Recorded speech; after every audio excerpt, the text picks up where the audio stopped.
पूछा था कि एक क्या क्वालिटी होनी चाहिए एमएनएस में, तो मैंने उसका जवाब दिया था कि पहले पेशेंट उसकी फिजिकल हेल्थ खराब है। दूसरा, अगर हम लोग उसे परेशान करते हैं, जैसे हम लोग उस पे चिल्ला रहे हैं, किसी भी चीज़ पे बार-बार जा कर के चिल्ला रहे हैं, तो जो पेशेंट होता है, उसकी जो मेंटल हेल्थ है, वो पहले इम्प्रूव करनी चाहिए, क्योंकि जब तक इंसान की मेंटल हेल्थ इम्प्रूव नहीं होगी, फिजिकल हेल्थ कैसे इम्प्रूव होगी? तो सर, इस क्वेश्चन के लिए उन लोगों ने मेरे लिए क्लैप भी किया था इस आंसर के लिए, वो बहुत खुश हो गए थे। Sir So that I have made this check, so as soon as possible, जैसे ही कंडीशन सही होती हैं, तो ये आपके लिए स्कॉलरशिप अमाउंट है, that is 10,000 that you have done so well from our end. So with that check, आपकी ट्रॉफी भी कुछ दिनों तक आपके पास पहुंच जाएगी, ठीक है? So hey guys, my name is Vishal and I'm the founder and director of B Personified Education Services. So today we have a very special guest with us and her name is Akanksha and she is the selected student of MNS 2020 entrance exam. So hi Akanksha and welcome. Hello sir. Okay, Akanksha, tell me something about your family background and about your family, something you want to say. My name is Akanksha Mm-hmm. and I belong to a Gwalior city, Mm-hmm. and my father is in army and my mother is a housewife. Mm-hmm. I belong to a nuclear family.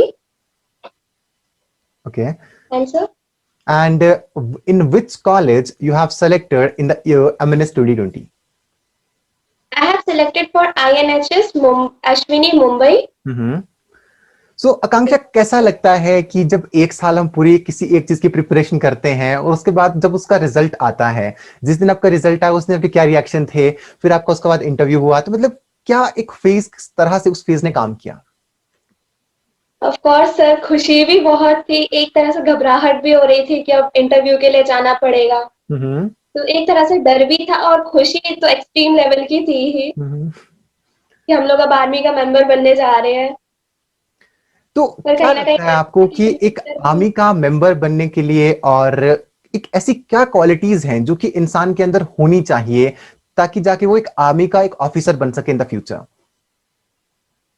सबसे पहले तो sir क्या कहते हैं, army का member बनने के लिए हमें अपनी तरफ से जितनी भी हमारे अटैचमेंट्स हैं उन्हें दूर रखना पड़ेगा, साइड रखना पड़ेगा, क्योंकि सबसे बड़ा ये फैक्टर है कि आर्मी में हमें अपनी फैमिली से कहीं ना कहीं कभी ना कभी तो दूर होना ही पड़ता है। हम्म।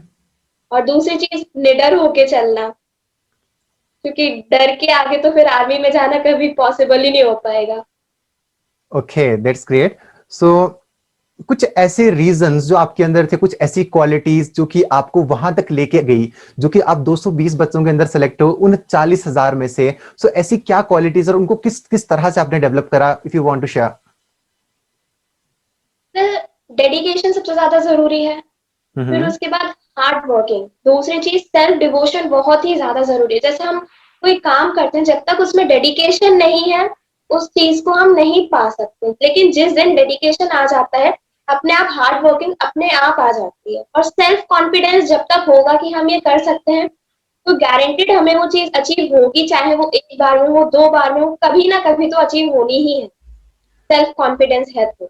ओके, और आकांक्षा, आजकल एक बहुत बड़ा कॉन्सेप्ट चल रहा है आपका कि जो आपका आजकल hard work versus smart work, तो आपने कभी स्मार्ट वर्क किया या फिर hard work is the key to success in this exam specifically? I think मेरे हिसाब से कि इस एग्जाम के लिए मैंने स्मार्ट वर्क का चॉइस लिया है। हम्म। स्मार्ट वर्क का इस्तेमाल आपने क्योंकि किया और किस किस तरह से किया, if you would like to elaborate this thing? Smart work तो इस तरीके से किया है कि क्या कहते हैं, सिलेबस बहुत ज्यादा वास्ट है। अगर पढ़ने को बैठते हैं तो कम से कम 10-15 कॉपियां तो भरी जाती। ओके। स्मार्ट वर्क ऐसे किया कि सबसे पहले वो क्या कहते हैं, हमने एक कोर्स ज्वाइन किया जो कि बी पर्सोनिफाइड का कोर्स था, हम्म। जिसने इतनी हेल्प की, स्पेसिफिक चीजें हमें चुन चुन के दी, जो कि ज्यादा से ज्यादा एग्जाम में पूछी गई। ऑलमोस्ट 15 से 20 क्वेश्चन जो थे मेरे उसी के स्ट्राइक किए एग्जाम में। व्हाट डू यू थिंक कि गाइडेंस कितनी जरूरी है जब एक एंट्रेंस एग्जाम में आप अपेयर होते हैं, या फिर सिर्फ और सिर्फ सेल्फ स्टडी एक ऐसी चीज है जिससे हमारी सिलेक्शन हो सकती है? So what is your opinion over this? Self study भी करते हैं तो भी हम लोग किसी की गाइडेंस लेके ही करते हैं, क्योंकि बिना गाइडेंस के तो कुछ भी नहीं हो सकता ना। जैसे हम किसी भी एग्जाम की तैयारी करने बैठ रहे हैं, अब हमें मालूम ही नहीं है उसमें क्या आ रहा है क्या नहीं आ रहा, पढ़े जा रहे हैं, बस पढ़े जा रहे हैं, ऐसे तो पढ़ने से तो कुछ भी नहीं होता। जैसे कई लोग होते हैं कि वो लोग बहुत मेहनत करते हैं लेकिन फिर भी वो सिलेक्ट नहीं हो पाते। लेकिन कुछ लोग होते हैं जो स्पेसिफिक पढ़ते हैं बट सिलेक्ट हो जाते हैं। रीजन वही है कि वो लोग इतना पढ़ लेते, इतना ओवर पढ़ लेते हैं कि उनके दिमाग में कुछ रहता नहीं है। और ये जो एक बार में सिलेक्शन वाले होते हैं, वो लोग स्पेसिफिक चीजें पढ़ते हैं और उसी को रिवाइज करते रहते हैं। ओके, सो आप भी एक बारी सिलेक्शन वाली हैं, आई थिंक सो आप भी वही हैं जो एक बारी आपने पढ़ा एंड आफ्टर दैट आपकी जितनी भी चीजें थी आपने खुद से ही कर ली। मतलब यू मीन टू से कि guidance is highly necessary. And one more thing कि यस, आपको स्मार्ट वर्क पे ज्यादा ध्यान देना होता है ना कि हार्ड वर्क पे। M I right? यस, और ओके। आजकल एक बहुत ज्यादा ट्रेंड चल रहा है सुबह पढ़ने का, शाम को पढ़ने का। कितने घंटे एमएलएस एग्जाम के ऊपर हमें डिवोट करने चाहिए अगर हमें वहां पर सिलेक्शन लेके आनी है? तो घंटे मैटर करते हैं या फिर आप उसके अंदर कितना रिटेन कर रहे हैं वो चीज मैटर करती है? सो क्या चीज मैटर करती है? तो रिटेनमेंट ज्यादा मैटर कर रहा है कि हम लोग पढ़ रहे हैं। तो बेशक हम लोग 1 घंटे पढ़े, आधा घंटा पढ़े, लेकिन उसमें हम लोग कितना डेडिकेशन के साथ पढ़ रहे हैं, हम उसमें कितना सीख रहे हैं, वो जरूरी है। ये नहीं कि हम लोग पढ़ तो रहे हैं 8-8 9-9 घंटे एक ही जगह पर बैठे हुए हैं, दिमाग में कुछ नहीं जाने वाला उसके। अगर 1-1 घंटे ऐसे 8-8 घंटे एक ही जगह पर बैठ के पढ़े जा रहे हैं, कुछ भी नहीं होने वाला। मेरे हिसाब से आधा घंटा पढ़ो, फिर घूम फिर के आओ 5-10 मिनट बाद, फिर उसके बाद पढ़ना शुरू करो।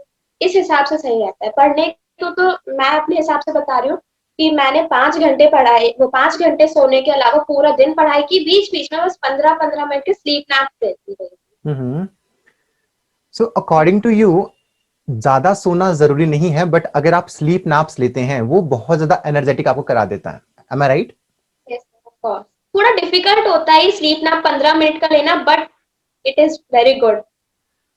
सेम चीज से मैं भी एग्री करता हूँ कि जो स्लीप नैप्स होते हैं वो बहुत ज्यादा एसेंशियल होते हैं जब आप किसी भी एग्जाम की प्रिपरेशन कर रहे होते हैं, क्योंकि आप कंसिस्टेंटली 8 से 10 घंटे बिल्कुल भी नहीं पढ़ सकते हैं। तो उस टाइम के ऊपर क्या होता है कि आपको बीच बीच में अगर आप स्लीप नैप्स लेते हैं 15 to 30 मिनट्स का, तो जब आप वेकअप होते हैं, जब आप उठते हैं, तो आपका जो रिफ्रेशमेंट का जो लेवल होता है वो कुछ नेक्स्ट लेवल होता है। वो चीजें बहुत ज्यादा, आपका जो माइंड होता है वो उस टाइम के ऊपर रिफ्रेश होता है। ओके आकांक्षा, सो एक और क्वेश्चन मेरा आपसे ये है कि क्या जो एमएनएस का एग्जाम है उसके अंदर सिर्फ और सिर्फ हमें थ्योरी पढ़ना जरूरी है या फिर क्वेश्चंस को करना जरूरी है? तो क्या एक ऐसी चीज है जो कि बहुत बहुत ज्यादा जरूरी है, जिसलिए आपने किस तरह से प्रिपरेशन करी थी? तो थ्योरी के साथ क्वेश्चंस भी बहुत ज्यादा मैटर करते हैं, क्योंकि जब तक हम लोग क्वेश्चन सॉल्व नहीं करेंगे तब तक हमें पता कैसे चलेगा कि किस लेवल का क्वेश्चन आते हैं, और तब तक पता कैसे चलेगा हम लोगों ने कितना पढ़ लिया है। तो क्वेश्चंस बहुत ज्यादा जरूरी है, थ्योरी भी जरूरी है। बट थ्योरी अगर हम लोग एक बार पढ़ लेते हैं, 1-2 बार 3 बार भी पढ़ लेते हैं, तो हमें आधे से ज्यादा याद ही हो जाती है। तो क्वेश्चंस जितना ज्यादा हम करेंगे, जितना ज्यादा क्वेश्चंस की प्रैक्टिस होगी, उतनी ही डर लगना कम होता चला जाएगा। बहुत बार क्या होता है, हम काफी सारी किताबें अपने पास आके भर लेते हैं और हमें लगता है कि हमने ये किताब नहीं पढ़ी, ओहो हो मेरे पास तो ये वाली किताब भी थी, ये वाली भी थी, लेकिन मैं इसको पढ़ ही नहीं पाई। तो उसके ऊपर आपकी क्या ओपिनियन है? हमें खूब सारी किताबें इकट्ठी कर लेनी चाहिए या फिर हमें कुछ स्पेसिफिक सेट ऑफ बुक्स या फिर किसी स्पेसिफिक सेट ऑफ सिलेबस के ऊपर ही हमें काम करना चाहिए? व्हाट डू यू से? मैं अपने हिसाब से बता रही हूँ कि जो मैंने पढ़ाई की थी, मैंने हैंड रिटन नोट्स बनाए थे। मैंने कोई भी स्पेसिफिक बुक नहीं ली थी, बस जो आप लोगों ने पीडीएफ प्रोवाइड किए थे, बी पर्सोनिफाई ने पीडीएफ प्रोवाइड किए थे, उनसे नोट्स बनाया हैंड रिटन। उसी को बस लगातार, सिर्फ सिंगल कॉपी थी मेरी, उसी में तीनों सब्जेक्ट थे, उसी को बस बार बार पढ़ती गई। लास्ट डे तक मैंने उसी कॉपी को रिवाइज किया पूरा। ओके। मुझे एक एक पेज उसका रट गया था। एक एक पेज आपका उसको आपने रख लिया था। हमने काफी सारे question I think so last में भी डिस्कस कर रहे थे, जो कि एग्जैक्टली काफी सारे क्वेश्चन तो सिमिलर ही रिजेंबल वहां पर एग्जाम के अंदर हो गए थे, राइट? Yes sir. बहुत सारे लोग अभी के जो हमारे बैचेस हैं, अभी बहुत सारे बच्चे वही कहते हैं कि हम सर पढ़ तो लेते हैं लेकिन हमें ना चीजें याद नहीं रहती हैं, हम चीजों को भूलते जाते हैं, भूलते जाते हैं। तो आपका जो रिवीजन करने की स्ट्रैटेजी थी वो क्या थी? सर रिवीजन करने की स्ट्रेटेजी तो आप ही लोगों से सीखी है, मैंने बी पर्सोनिफाइड से ही सीखी है। वैसे मुझे तो इतना अच्छे से नहीं मालूम था कि पहले जैसे हम कोई नई चीज सीखते हैं, तो उसे सबसे पहले जैसे हमने सुबह सुबह 7 बजे पढ़ी, तो उसे फिर 2 घंटे में फिर से पढ़ो जाके। फिर हम्म। ऐसे ही करके 2-2 घंटे में 2-3 बार पढ़ लो एक दिन में। फिर उसके बाद अगले दिन उसे फिर रिवाइज करो, फिर एक एक दिन का गैप दे करके उसे पढ़ना शुरू करो, फिर एक एक हफ्ता ऐसे करके 1 महीने में हमें एक चीज ऐसे एकदम दिमाग में सेट हो जाएगी, एकदम सॉलिड तरीके से। Okay, that's great. I think so ये चीजें मैंने क्लास में भी डिस्कस करी थी, that how you guys have to yes revise the sir. Things. तो आपने उसका भरपूर जो फायदा उठाया। तो आकांक्षा, क्या लगता है आपको कि इंटरव्यू ज्यादा एसेंशियल है, आपका मेडिकल ज्यादा एसेंशियल है, या फिर आपका रिटन एग्जाम ज्यादा एसेंशियल है, या फिर हर एक चीज एक इक्वल रोल प्ले करती है जब आपकी जो सिलेक्शन होनी है वो होती है?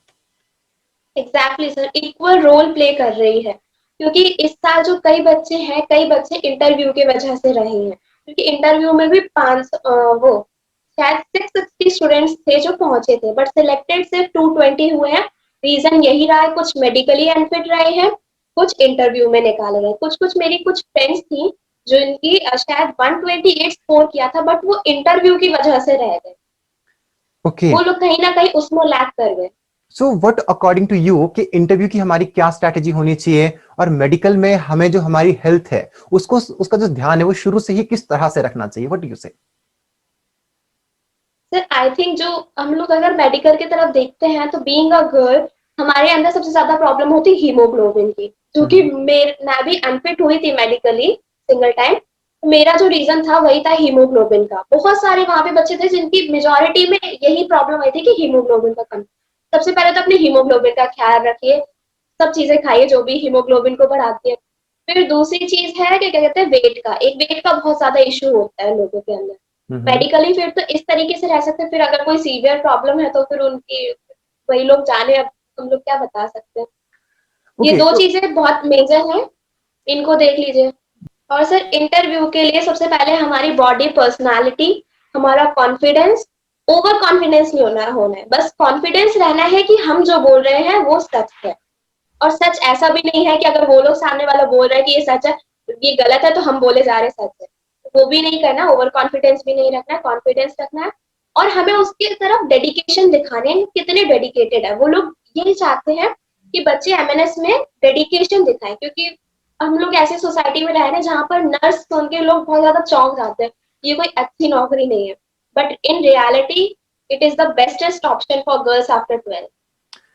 ओके, तो जब हम क्लास 10th के बाद क्लास 11th के ऊपर स्विच करते हैं तो हमारे सामने काफी सारे ऑप्शंस आते हैं, medical, non medical, arts, commerce. तो क्या आपका शुरू से ही ये गोल था कि मुझे एमएनएस के अंदर ही जाना है? तो क्या मतलब क्या जर्नी रही आपकी आफ्टर क्लास 10th? तो क्या कहते हैं, 12 तक 11 तक ये था कि करना है, कुछ तो करना पड़ेगा। 11 12 के बीच में बहुत ज्यादा प्रेशर रहता है कि बोर्ड्स निकालने हैं, सब करना पड़ता है। फिर 12 के बाद जब मालूम चलता है कि ये सिलेबस है, फिर मुझे एमएनएस के बारे में मेरे फादर के थ्रू पता चला था कि ये भी एक चीज है। तो जब मैंने कंपैरिजन करना शुरू किया, डॉक्टर्स अपनी जगह पर है, एमएनएस अपनी जगह पर कंपेयर किया जाए तो डॉक्टर्स और नर्सेस की सैलरी में कोई ज्यादा फर्क ही नहीं है। और आज के टाइम पे जो सैलरी है वो बहुत ज्यादा मैटर करती है। लोग जो अट्रैक्ट होते हैं वो सैलरी के ही तरफ होते हैं। तो जो डिफरेंस है मेनली 10 to 15,000 का डिफरेंस है। तो एक तो सबसे बड़ा प्लस पॉइंट यही है। फिर उसके बाद हम लोग सिक्योर हो जाते हैं इसमें आके। तीसरी चीज, इसमें इतनी ज्यादा रिस्पेक्ट आपको कहीं भी नहीं मिलने वाले। सिर्फ बट बीइंग आर्मी हम लोग लेफ्टिनेंट की पोस्ट पर जाते हैं, सैलरी बहुत अच्छी होती है, हमें हर चीज की फैसिलिटीज मिलती हैं। तो मेरे हिसाब से ये बहुत ही अच्छी अपॉर्चुनिटी है हमें अपने पैरों पे खड़े करने की। ओके, तो क्लास 12 के बाद जब आपको इसके एग्जाम के बारे में पता चला, फिर आपने उसकी प्रिपरेशन स्टार्ट करी, मतलब कि इस बार एग्जाम पोस्टपोन भी हुआ। तो क्या जर्नी रही आपकी जब आपने प्रिपरेशन स्टार्ट करी उससे लेके टिल द सिलेक्शन फेज? तो प्रिपरेशन स्टार्ट तो इतना सीरियस नहीं थी, लेकिन फिर उसके बाद जब लॉकडाउन हुआ उसके बाद से सीरियसनेस स्टार्ट हुई। सीरियसनेस ऐसे स्टार्ट हुई कि फिर मैंने 2 महीने लगातार ऐसी पढ़ाई की कि मैं अपनी जगह से हिली नहीं। इस तरीके से पढ़ाई की। वो साल भर का कोर्स मैंने 2 महीने में कवर किया, लेकिन उसके लिए डेडिकेशन बहुत चाहिए। दिन रात एक करनी पड़ी थी, बट हो गया वो। ओके। जब डेडिकेशन होता है ना, कहते हैं कि जब अगर प्यास लगती है तो कुएं के पास अपने आप जाना ही पड़ता है। तो उसी तरीके से जाना ही पड़ा मुझे। ओके, सो मुझे अब ये चीज बताइए कि आप हर एक चीज को कर रही थी उस टाइम के ऊपर, आपके फैमिली के अंदर भी काफी सारे लोग क्या करते हैं ना कि इस तरह से होते हैं कि हमारी फैमिली में ये इश्यूज आ रहे हैं, हमें घर पे ये नहीं करा जा रहा, हमसे ये नहीं हो पा रहा है। तो उन सब सिचुएशंस को, क्योंकि इमोशनल चीजें बहुत बार हमारी लाइफ में आती हैं, तो उन चीजों को आपने कैसे टैकल किया? तो मेरी भी फैमिली में अपना एक्सपीरियंस शेयर करूंगी। मेरी एक कजन है, चाचा की लड़की, हम्म। वो नीट कर रही थी, उसने नीट का कर रही थी और मैं एमएनएस का। तो वो लोग मुझसे बोल रहे थे कि उसी की तरफ जाओ, ये क्या है, ये छोटी चीज है, ये अच्छी चीज नहीं है। तो उन लोगों को आज के जमाने में लोगों की अगर सुनने बैठो तो हम लोग कुछ कर ही नहीं पाएंगे। अगर मैंने प्लान बना रखा है कि मैं मुझे एमएनएस ज्वाइन करनी है, तो मुझे ये फर्क नहीं पड़ना चाहिए कि दुनिया वाले क्या कह रहे हैं। जो करना है वो करना है, लोगों की बातें सुन के अपना माइंड चेंज नहीं करना चाहिए, क्योंकि जिस चीज में हमें इंटरेस्ट है हम उसमें ही अपना बेस्ट दे पाएंगे, उसके अलावा किसी चीज में नहीं दे। Okay, so as you know कि कंपटीशन बहुत ज्यादा है और लोग भी बहुत ज्यादा हैं, तो आपने इतने ज्यादा कंपटीशन के होते हुए भी सीट को क्रैक करा, तो उसके पीछे क्या रीजंस थे, क्या जर्नी रही आपकी? सर रीजंस तो बहुत सारे हैं। सबसे पहले तो जो शायद मैं बहुत लकी थी कि मुझे बी पर्सोनिफाइड का जो वो था सिलेबस, पहली ही बार में मैंने उसी को ट्रस्ट करके सबसे जो बड़ी वो की है ना अच्छी चीज की अपनी लाइफ की, यही की कि मैंने उस कोर्स को ज्वाइन किया। क्योंकि उस चीज से मेरे को एकदम स्पेसिफिक चीजें मालूम चली कि क्या पढ़ना है क्या नहीं पढ़ना, और सही चीजें मालूम चली, क्योंकि देने को बहुत सारे लोग बैठे हुए हैं, बहुत कुछ पढ़ाते हैं, लेकिन सही चीज क्या है वो हमें नहीं मालूम। हम लोग ट्रस्ट करके ही तो किसी के पास जाते, तो जो मैंने ट्रस्ट किया वो मेरा ट्रस्ट जो था बहुत सही निकला। उन्हीं का मैंने फिर पूरे जो तरीके से जो लोग पढ़ाते थे, जो फैकल्टीज थे जो पढ़ाते थे, उसको पढ़ती थी, रिवाइज करती थी, डेली रिवीजन करती थी, और जो उसमें जरूरत पड़ती थी पढ़ने की और पढ़ ली, और वो जो पढ़ाते थे उसी को सर बार बार रिवाइज करना है, ये नहीं कि बहुत सारे इकट्ठा करके हम लोग उसको रख लिया। रिवीजन बहुत जरूरी है स्पेसिफिक चीजों की। ओके, पता है 2020 में तो ट्रेंड ऐसा था कि मतलब we were the best on the YouTube and things were like yes. कि चीजें बहुत अच्छे से चल रही थी, लेकिन उस लेवल का कंटेंट उस टाइम पे बिल्कुल भी एमएनएस के लिए नहीं था। बट अब क्या हो रहा है कि हर कोई यूट्यूब पे आ रहा है और मतलब काफी सारी चीजें वहां पे हो रही हैं, हर कहीं का कंटेंट हर कहीं आके डल रहा है। सो व्हाट डू यू थिंक कि बहुत सारा फ्री का कंटेंट इकट्ठा करना और उसको फिर इकट्ठा करके रख लेना और उसको फिर कभी पढ़ना नहीं, क्या वो चीज अच्छी है, या फिर कहीं एक जगह जाकर किसी मेंटर के पास जाकर वहां पर चीजों को कुछ इस तरह से करना कि हमें समझ में आ रही है कि चीजें इस तरह से करनी है, हमारे पास फुल ऑन शेड्यूल है कि इस तरह से चीजें करनी है, तो कौन सी चीज बेटर रहती है? व्हाट डू यू से? तो जैसा कि मैंने पहले ही बोला था, बिना गाइडेंस के हम लोग कुछ नहीं ले सकते। जब तक हमारा कोई गुरु नहीं होगा हम लोग आगे कैसे बढ़ेंगे।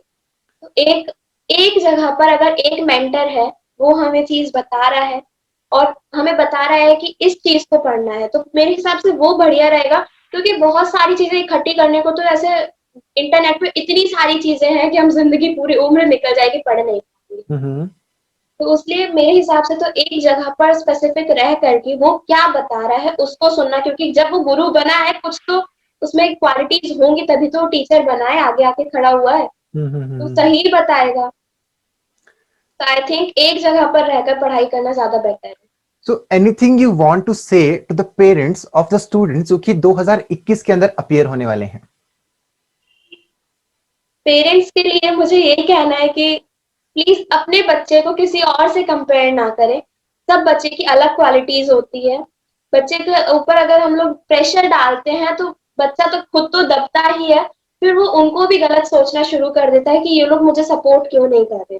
जब हम लोग कुछ भी करने बैठते तो सबसे ज्यादा जरूरी होता है सपोर्ट का। हम्म। अगर सपोर्ट नहीं मिलता, फैमिली की तरफ से सपोर्ट नहीं मिलता, तो हम लोग उतना निखर के नहीं आ पाते जितना निखरना चाहिए, हमारा टैलेंट उतना नहीं आ। Okay, so what do you think कि जो आपका एमएनएस एग्जाम है उसका जो इंटरव्यू है उसकी प्रिपरेशन को हमें किस तरह से करना चाहिए? जैसे कुछ लोग होते हैं जो 20 दिन में प्रिपरेशन कर रहे हैं, 21 दिन में प्रिपरेशन कर रहे हैं, 5 दिन में कर रहे हैं, 10 दिन में। सो व्हाट डू यू थिंक कि जो प्रिपरेशन है हमें शुरू से ही कर देनी स्टार्ट कर देनी चाहिए, या फिर जो ऑफिसर लाइक क्वालिटीज है क्या वो रातों रात बनती है, या फिर हमें उनको शुरू से ही मेंटेन करके रखना होता है और वो बाद में जाके निखर के बाहर आती है जब इंटरव्यू होता है? व्हाट डू यू से? सर शुरू से करके रखेंगे तो वो जो क्वालिटीज है वो कुछ ज्यादा ही अच्छे से आएंगी। उतने टाइम में फिर उसी की तरह से, जैसे 5 दिन वाले हैं, फिर उसी की तरह से इंटरव्यू हो पाता है। वो लोग हमसे, सर इतना है कि वो लोग हमसे ना ये क्वेश्चंस नहीं पूछने वाले कि ये बताओ इसका ऐसा यूनिट, बताओ उसका ऐसा यूनिट, क्योंकि वो तो उसका काम तो एग्जाम ने खुद कर लिया। वो हमसे ये देखना चाहते हैं हम कितने डेडिकेटेड हैं, क्या हम में वो क्वालिटीज हैं ऑफिसर बनने की या फिर नहीं। तो स्पेसिफिक ये है कि ज्यादा कुछ एजुकेशन से रिलेटेड क्वेश्चन नहीं पूछते, बस वो हमें यही पूछते हैं, हमारा पर्सनालिटी चेक करते हैं, हमारा देखते हैं कि हम बनने लायक हैं, हमें क्या क्वालिटीज, क्या अलग क्वालिटीज है। जैसे कि मुझसे क्वेश्चन पूछा था कि एक क्या क्वालिटी होनी चाहिए एमएनएस में, तो मैंने उसका जवाब दिया था कि पहले पेशेंट उसकी फिजिकल हेल्थ खराब है। दूसरा, अगर हम लोग उसे परेशान करते हैं, जैसे हम लोग उस पर चिल्ला रहे हैं, किसी भी चीज पे बार बार जा करके चिल्ला रहे हैं, तो जो पेशेंट होता है उसकी जो मेंटल हेल्थ है वो पहले इम्प्रूव करनी चाहिए, क्योंकि जब तक इंसान की मेंटल हेल्थ इम्प्रूव नहीं होगी, फिजिकल हेल्थ कैसे इम्प्रूव होगी। तो सर इस क्वेश्चन के लिए उन लोगों ने मेरे लिए क्लैप भी किया था इस आंसर के लिए, वो बहुत खुश हो गए थे इसके लिए कि Okay, हमें that's पेशेंट के मेंटल हेल्थ पे ध्यान देना चाहिए। and that was a brilliant answer from your end also. So I think so आपने इंटरव्यू क्लासेस भी ली थी. Yes sir. Okay, so कुछ हेल्प मिली थी उनसे आपको? Any help you got? हाँ सर, बहुत हेल्प मिली थी उसी से। क्या कहते हैं, जो सर ने ही कुछ आइडियाज दिए थे कि इस तरीके के आंसर बोलिए, तो उसी से कुछ ही मुझे पॉइंट्स ऐसे लगे कि पॉजिटिव है, ये ऐसा कुछ बोल सकते हैं। तो क्योंकि जब हम लोग जाते हैं ना, पहले तो कहीं पे अगर एक आध बार करके जाते हैं ना, जैसे प्रैक्टिस करके जाते हैं, तो उससे ना बहुत हेल्प मिल जाती है, कॉन्फिडेंस आ जाता है कि हाँ किस तरीके से बोलना है। उन्होंने प्रॉपर वे बताया था कि कैसे टॉक करने का वे होता है, क्या बोलना है क्या नहीं बोलना, वो सारी चीजें बता रखी थी। So anything you तो want मुझे to explain about the medical health, क्योंकि आजकल के जो बच्चे हैं वो मेडिकली बहुत ज्यादा अनफिट है, उनका वेट बहुत ज्यादा है, हाइट को मतलब वो खुद की जो हेल्थ है ना उसका ध्यान नहीं रखते, बस पढ़ाई पढ़ाई की तरफ ही वो एकदम से मतलब बहुत ज्यादा डेडिकेटेड है। लेकिन जब बात आती है मेडिकल की, जब बात आपकी इंटरव्यू की आती है, तो उस टाइम के ऊपर वो लोग बहुत ज्यादा चीज में फेल हो रहे हैं। So any suggestions for them? तो उनके लिए यही सजेशन है, मॉर्निंग में आपका 15 मिनट अगर योगा में दिया जाए, उससे मेडिकेशन होता है। और उसके बाद जो मेंटल हम लोग, हमारा जो दिमाग इतना ज्यादा फ्रेश हो जाता है जब हम लोग पढ़ाई शुरू करते हैं, सारी चीजें बहुत ही ज्यादा अच्छे से आनी शुरू हो जाती है दिमाग में, एकदम ऐसा लगता है कि जैसे खाली डब्बे में कुछ चीजें भरनी शुरू की हो, ओके बिल्कुल वही होने लगता है। ओके। और उसके बाद खाने पीने पे बहुत ध्यान देना है, फ्रूट्स ज्यादा से ज्यादा लें। और जिनका वेट कम है वो अपना वेट बढ़ाने के लिए, जैसे क्या कहते हैं, वो स्प्राउट्स ले सकते हैं और आलमंड्स ले सकते हैं, ये सारी चीजें लें जिससे कि उनका जल्दी से जल्दी वेट गेन हो। और जिनका वेट ज्यादा है वो सारे जो कार्ब्स छोड़ करके उस पर पे आ जाए, फ्रूट्स वगैरह पे आ जाए, तो उनके लिए वो बेटर रहेगा। ओके। सो आई थिंक सो जब आप हमारे साथ में थे तो आपके रेगुलर टेस्ट उस टाइम पे होते थे, तो आपके जो टेस्टिंग थी उसने आपको किस तरह से हेल्प करी आपके एग्जाम को क्रैक करने के लिए? तो टेस्टिंग ने आई थिंक बहुत ही ज्यादा हेल्प की है। टेस्टिंग जो थी सबसे मेन पार्ट था जिसने मेरी बहुत ज्यादा मदद की, क्योंकि फर्स्ट टाइम सीबीटी देना बहुत टफ होता है, क्योंकि कुछ पता ही नहीं है कैसे दिया जाता है कैसे नहीं दिया जाता। जो टेस्ट थे ओरिजिनल एग्जाम जैसे थे, जैसा उसमें आया था रियल एग्जाम में, वैसे ही ये जो आप लोग टेस्ट कराते थे उनमें रहते थे। सारे क्वेश्चन जो थे, बहुत सारे क्वेश्चन ऐसे थे जो उसमें रिपीट भी हुए थे। इस हिसाब से बहुत ज्यादा हेल्प मिली मुझे इसमें। तो जैसे कि बी पर्सोनिफाइड का स्ट्रक्चर है पढ़ाने का, टीचिंग है, साथ में पीडीएफ नोट्स हैं और साथ में आपका जो टेस्ट सीरीज है, तो test series I think so बिल्कुल वैसे ही खुलती है जैसे कि आपका ओरिजिनल एग्जाम वहां पर खुला होगा, आई थिंक सो। Exactly sir. सर एक और चीज है, यहाँ पर चीटिंग की कोई चांस ही नहीं है। जो जैसे कई बच्चे होते हैं ना कि उन्हें ये नहीं लगता कि ये एग्जाम जो है ये रेलिवेंट है, तो मेरे हिसाब से जो बी पर्सोनिफाइड के जो एग्जाम है ना, बिल्कुल रेलिवेंट है, इसमें चीटिंग का कोई चांस ही नहीं, क्योंकि अगर हम लोग उसे बंद करके किसी और वेबसाइट को खोलते हैं तो टेस्ट वही का वही सबमिट हो जाता है। तो ये एक तरह से बिल्कुल रेलिवेंट एग्जाम है, ओके तो सो बच्चे कॉन्फिडेंट होकर दे सकते हैं। Okay so what was your parents reaction जब आपकी सिलेक्शन हो चुकी है and you are finally selected? तो बहुत खुश है, बोल रहे हैं कि जो ऑफिसर की लाइफ देखना चाहते थे वो आखिरकार देखने को मिल रही है। बच्चे खुद, सर जिस सोसाइटी में मैं रहती हूँ, मैं शायद पहली ऐसी बच्ची हूँ जो आर्मी में ज्वाइन कर रही हूँ, तो ओके, बहुत ही ज्यादा खुश है वो, दैट्स ग्रेट एंड बहुत ज्यादा प्राउड कांग्रेचुलेशंस फील कर रहे हैं। to you from our end also. So I'm having a gift for you. So I'm going to make a check right now for you. So tell me that on which name I should make that check. Sir Akanksha, Akansha, and please can you spell that? A K A-K-A-N A N C double H. Sir थोड़ा spelling का वो मेरा उसमें mistake है। A-K-A-N-C-H-A. Future as a scholarship amount from our end. So I'm making a check of 10,000 rupees. So just a second. Thank you so much sir. I'm making a check of 10,000 rupees for you and ये आप तक काफ़ी जल्दी पहुंच भी जाएगा. So just like I have made the check for you. So this is the photograph of your check. Thank you sir. So that I have made this check. So as soon as possible, जैसे ही condition सही होती हैं तो ये आपके लिए scholarship amount है that is 10,000 that you have done so well from our end. So with the cheque आपकी ट्रॉफी भी कुछ दिनों तक आपके पास पहुंच जाएगी, ठीक है। Thank you so much So sir. thank you so much for joining us in this interview session and best of luck for your future. Thank you sir.